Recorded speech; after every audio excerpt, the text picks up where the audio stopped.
Okay, now there are two factors, ठीक है। Two factors के ऊपर पावर डिपेंड करती है। कौन कौन से फैक्टर है?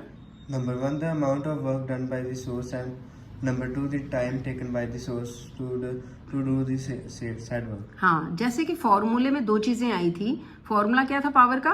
Power is equal to work over time.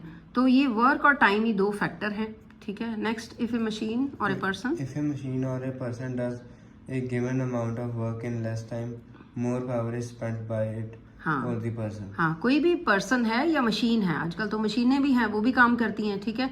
तो पर्सन्स या मशीन जो भी कोई काम कर रहा है, अगर तो टाइम कम लगा रहा है और काम ज्यादा कर रहा है तो उसमें पावर ज्यादा होती है, ठीक है। ये आप सबको पता ही है। तो एग्जाम्पल कर लो।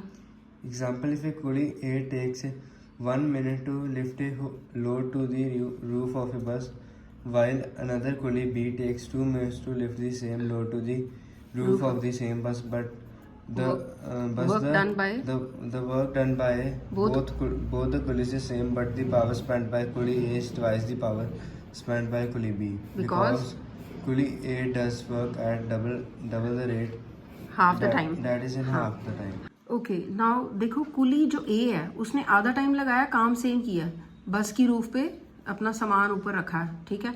और दूसरे कुली ने उतना ही काम किया, काम सेम किया कि बस की रूफ पे सामान रखने का, लेकिन उसने टाइम जो है वो ज्यादा लगाया, ठीक है। कई बच्चे भी कैसे हैं ना, कई स्टूडेंट स्लो होते हैं तो ज्यादा काम जो करने के लिए वो क्या करते हैं, टाइम और ज्यादा लगाते हैं। मतलब काम अगर कम भी हो तो टाइम ज्यादा लगाते हैं। कुछ बच्चे जल्दी याद कर लेते हैं जो क्लास में भी अटेंटिव होते हैं, ठीक है, और वो उनको पता है कि हमने जल्दी काम करना, तो वो उसमें उनमें पावर क्या कहेंगे कि पावर ज्यादा है। जो बच्चे कम टाइम लगा के ज्यादा काम कर लेते हैं उनमें पावर ज्यादा होती है। तो ये तो जस्ट एक एग्जाम्पल है याद करने की। वैसे ये मशीन्स या कोई पर्सन जो भी कोई काम कर रहा है, ठीक है, ये पढ़ाई के बारे में नहीं है, लेकिन वो मैंने आपको एग्जाम्पल दी है। तो जो भी कोई काम कर रहा है, अगर टाइम कम लगाओगे, काम ज्यादा करोगे, तो वो पावर उसमें ज्यादा होती है, ठीक है। नेक्स्ट देखो, इसमें नोट करो, W is equal to F into S, ठीक है। ये हमने किया था कि ये फोर्स इंटू डिस्प्लेसमेंट। पावर का क्या फॉर्मूला था? वर्क ओवर टाइम, ठीक है। तो अब वर्क में हमने वो फॉर्मूला फिट कर दिया जो वर्क का